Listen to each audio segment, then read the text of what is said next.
हक्कसोड पत्र हा खरं म्हणजे एखाद्याचे हक्क नष्ट करणारा, संपुष्टात आणणारा दस्तावेज. पण अशाच एका हक्कसोड पत्राचा वापर करून आम्हाला आमचे हक्क मिळवता कसे आले, पक्षकारांना त्यांचे हक्क मिळायला कशी मदत झाली, त्याची ही रंजक कथा. आता झालं काय होतं, तर 2 बहिणी माझ्याकडे त्यांच्या कुटुंबाची माहिती आणि बाकी सगळे कागदपत्र घेऊन, वडिलोपार्जित मालमत्तेत आम्हाला हक्क मिळेल का? त्याच्याकरता काय करायला लागेल? वाटपाचा दावा वगैरे करता येईल का? या सगळ्याबद्दल सल्ला घेण्याकरता आल्या होत्या. त्यामुळे त्यांची वंशावळ, सातबारा, फेरफार हे सगळं जेव्हा मी बघितलं, तेव्हा मला फेरफारामध्ये एक फेरफार दिसला, जो मला वाटतं 2004च्या सुरुवातीचा होता. त्यामध्ये वारस नोंदीनंतर मुलांची नावं लागली होती आणि मुलांनी त्या मालमत्तेचं नोंदणीकृत वाटप करून टाकलं होतं. आणि हे जे वाटप होतं, ते साहजिकपणे मुलींच्या वारसा हक्काची जी डेडलाईन आहे 20 डिसेंबर 2004 त्याच्या पूर्वी झालेलं होतं. म्हणजे वडिलांचं निधन जरी 56 नंतर झालेलं असलं, तरी त्यांच्या निधनाच्या वेळी जे वारस होते त्यांची नावं लागली. त्याच्यानंतर त्यांनी आपसात वाटप करून टाकलं. ह्या सगळ्याला आणि मुलींच्या वारसा हक्काच्या डेडलाईनचा जर एकत्रित विचार केला, तर या सगळ्यामध्ये वाटपाचा दावा दाखल करून त्याच्यात यश येण्याची शक्यता कमी होती. म्हणून मी त्यांना तसं सांगितलं, "बाबा असं-असं आहे, ही वारसा हक्काची डेडलाईन आहे. त्याच्या आधीच यांचं वाटप पत्र झालेलं दिसतंय.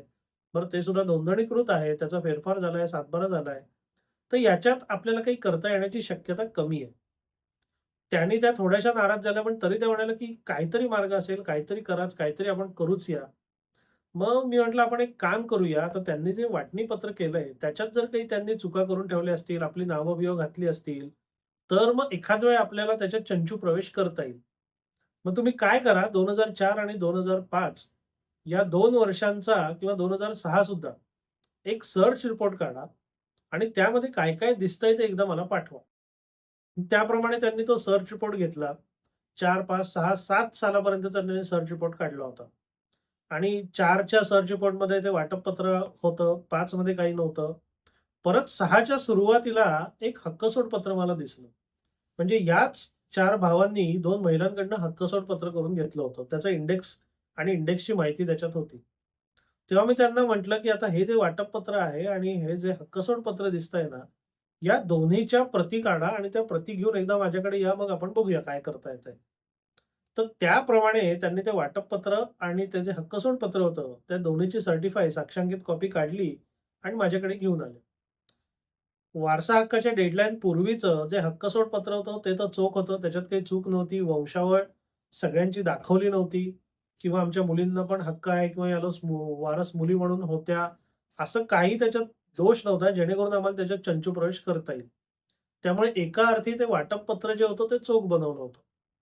पण त्याच्यानंतर 2006 साली मला एक हक्कसोड पत्र सापडलं आणि त्याच्यात 2 महिला होत्या. मी त्यांना विचारलं, "ह्या दोघी कोण आहेत? यांचं यांनी हक्कसोड पत्र का घेतलंय?" तर ते म्हणे, "ह्या आमच्या 2 सख्ख्या बहिणी." म्हणजे आम्ही एकंदर 8 भावंड, 4 मुलं आणि 4 मुली. त्यातल्या 4 मुलांची नावं लागली आणि या दोघींनी त्यांना हक्कसोड पत्र दिलंय.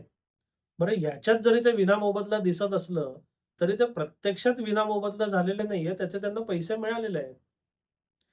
आता गंमत एक लक्षात घ्या, की एखादी गोष्ट जेव्हा आपण करतो, तेव्हा त्याचा तात्कालिक विचार न करता दूरवरचा विचार करणं कसं गरजेचं असतं, हे याच्यावरनं स्पष्ट होतं. आता जेव्हा त्या 4 भावांनी सुरुवातीला सगळ्यांकडनं हक्कसोड घेण्याचा प्रयत्न केला, त्याला या 2 बहिणींनी नकार दिला.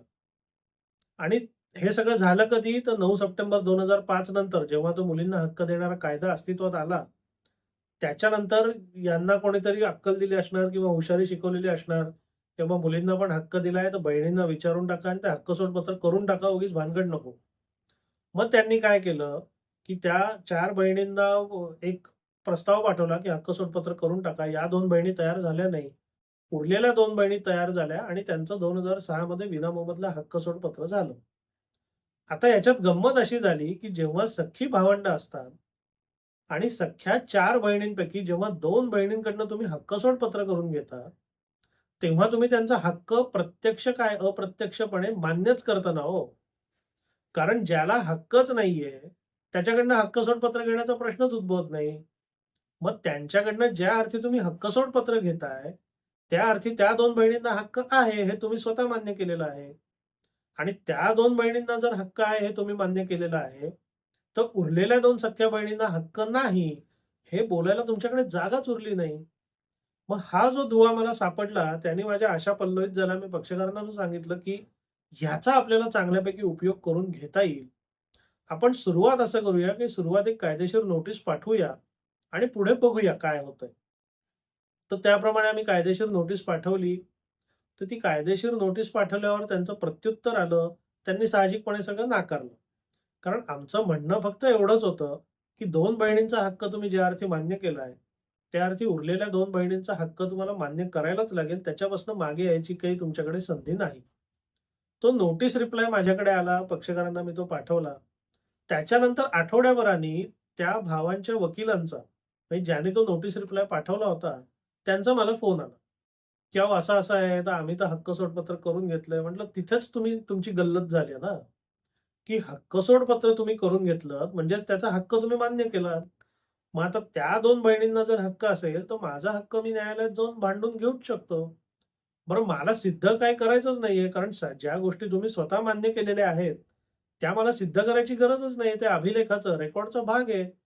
ते फक्त मला न्यायालयात जाऊन सांगायचंय, की ही 8 भावंडं, हे 4 भाऊ, या 2 बहिणींचा हक्क सोडपत्र यांनी करून घेतलं. त्यांना ज्या अर्थी हक्क आहे, त्या अर्थी मला सुद्धा हक्क आहेच. हे असं करून मी वाटपाचा दावा दाखल करून टाकतो. मग त्याच्यानंतर ते म्हणाले, की "थोडं एक आठवडाभर थांबा, मी पक्षकारांशी बोलतो आणि आपण समेट करायचा प्रयत्न करूया." म्हटलं, "ठीक आहे, आठवड्याभराने मला कळवा." मग या आठवड्याभराच्या कालावधीत मी या 2 बहिणींना पण बोलवून घेतलं, की "बाबा असं-असं बोलणं झालेलं आहे." त्यांच्या वकिलांचा मला फोन आला होता. ते समेटाचा प्रयत्न करणार आहेत. तर तुम्हाला त्याच्यात इच्छा आहे का? का तुम्हाला काही करून ती जमीन आणि त्यातला हिस्साच हवा आहे? तर या म्हटल्या, "नाही, असं काही आमची इच्छा नाही. त्या बहिणींना ज्या दराने पैसे मिळाले किंवा ज्या प्रकारे त्यांना लाभ मिळाले, ते तेवढं किंवा मध्ये जी काही वर्ष गेलेत, त्या अनुषंगाने थोडासा वाढीव मोबदला आम्हाला मिळाला, तर आम्ही ते करायला तयार आहोत." मग 8-1 दिवसांनी त्यांचा फोन आला. मी म्हटलं, "आमचे पक्षकार पण तयार आहेत. तर आपण एक काम करूया एकदा." कारण ते 250-300 किलोमीटर लांबची सगळी ती मालमत्ता होती. आणि या बहिणीसुद्धा माझ्या म्हणजे कल्याणपासून साधारण एक 100 किलोमीटरवर राहत होत्या. तर मी त्यांना म्हटलं, की या सगळ्यांनी एकत्र बसण्यापेक्षा आपण एक Google मीट करूया. भाऊ, त्यांचा वकील, ह्या 2 बहिणी, त्यांचा वकील म्हणून मी आणि उर्वरित 2 बहिणी आल्या नाही आल्या तरी काही फरक पडत नाही, कारण त्या अशाही त्यांचा हक्क संपवून मोकळ्या झालेल्या आहेत. मग ती Google मीट आम्ही जी केली, ती Google मीट यशस्वी झाली आणि ती यशस्वी झाल्यानंतर त्या Google मीटमध्ये आमचा जो काही समझोता ठरला, त्या अनुषंगाने या 2 बहिणींनी पण हक्कसोड पत्र केलं. फक्त ते विना मोबदला न करता मोबदल्यासहित हक्कसोड पत्र केलं. आणि या सगळ्याचा फायदा त्या 2 बहिणींना पुरेपूर झाला. बरं याच्यात म्हणजे या सगळ्या गोष्टींना आपल्याला लक्षात काय येतं, तर कोणतीही गोष्ट करताना केवळ तात्कालिक विचार करून पुरेसा होत नाही. कोणतीही गोष्ट करताना त्याचा साधक-बाधक आणि दूरवरचा विचार करणं आवश्यक असतं. आपण केलेली प्रत्येक गोष्ट आपल्या विरोधात वापरली जाण्याची शक्यता आहे. हे गृहीत धरूनच आपण प्रत्येक गोष्टी केल्या पाहिजेत आणि प्रत्येक गोष्टीचं नियोजन केलं पाहिजे. पण हे जे त्यांच्या भावांकडनं किंवा त्यांच्या वकिलांकडनं केवळ तात्कालिक स्वरूपाचा जो उपाय योजला गेला, तो दूरवरचा विचार न करता केल्यामुळे दूरगामी परिणाम त्यांच्या विरोधात गेले. त्यांना त्याचे दुष्परिणाम भोगायला लागले. आता अशी परिस्थिती जर असेल, तर हक्कसोड पत्र करणं किंवा न करणं किंवा थोड्याच वारसांचं करता येतं म्हणून करणं, बाकीच्यांना शिल्लक ठेवणं, हे साधा सोप्पं गोष्ट नाहीये. याचा अनेक अंगांनी, अनेक दृष्टिकोनातनं आणि दूरवरचा विचार केला पाहिजे. आपण आज जी गोष्ट करतोय त्याचा फायदा तोटा काय आहे? त्याचा कोण कशाप्रकारे फायदा उचलू शकेल? याचा आपण फार बारकाईने विचार केला पाहिजे. आणि म्हणून कोणतीही गोष्ट करताना फार सावधानतेने ती केली पाहिजे. आता अशीच जर मिळती-जुळती घटना असेल, तर यातनं मार्ग निघू शकतो का? निश्चितपणे निघू शकतो. म्हणजे हक्कसोड पत्र न करता सुद्धा त्यांचे हक्क नष्ट करण्याचे कितीतरी चांगले आणि कितीतरी ज्याला आपण म्हणू, की वकिली कौशल्याचे प्रकार करता येऊ शकतात. पण ते करण्याकरता तसं तुम्हाला एक तर सल्ला आणि मार्गदर्शन मिळालं पाहिजे आणि ते तुम्हाला पटलं पाहिजे आणि त्या अनुषंगाने तुम्ही केलं पाहिजे. म्हणून या सगळ्या गोष्टींना आपल्या एक कायम लक्षात ठेवा, की कोणतीही गोष्ट करण्यापूर्वी केवळ तात्कालिक फायद्याकडे लक्ष न देता दूरवरच्या संभाव्य नुकसानीचा सुद्धा विचार करा. सगळ्या अंगाने, सगळ्या दृष्टिकोनातनं त्या गोष्टींचा विचार करा. आणि योग्य सल्ला आणि मार्गदर्शन घेऊन ज्या गोष्टी आपल्या विरोधात वापरता येणार नाही किंवा ज्या गोष्टीचा पुढे जाऊन आपल्याला त्रास होणार नाही, अशा गोष्टींचा पर्यायी मार्ग शोधायचा प्रयत्न करा आणि असे पर्यायी मार्ग असतात. आम्ही असे पर्यायी मार्ग केलेले आहेत, हे मी तुम्हाला खात्रीने सांगू शकतो. फक्त तो वकिली कौशल्याचा आणि प्रत्येक प्रकरणाशी संबंधित वेगवेगळा प्रकार असल्यामुळे त्याची चर्चा अशी आपण खुलेपणाने किंवा उघडपणे करू शकत नाही आणि ते करणं योग्य पण होणार नाही. पण असे मार्ग आहेत का? तर असे मार्ग असतात. पण तसे मार्ग तुम्ही शोधले पाहिजेत आणि तसे मार्ग मिळेपर्यंत तुम्ही काही न करणं हे जास्त श्रेयस्कर. तर या कथेची म्हणजे या कथेबद्दल तुम्हाला नेमकं काय वाटतं? हा व्हिडिओ, हा विषय तुम्हाला कसा वाटला? अवश्य कळवा. धन्यवाद.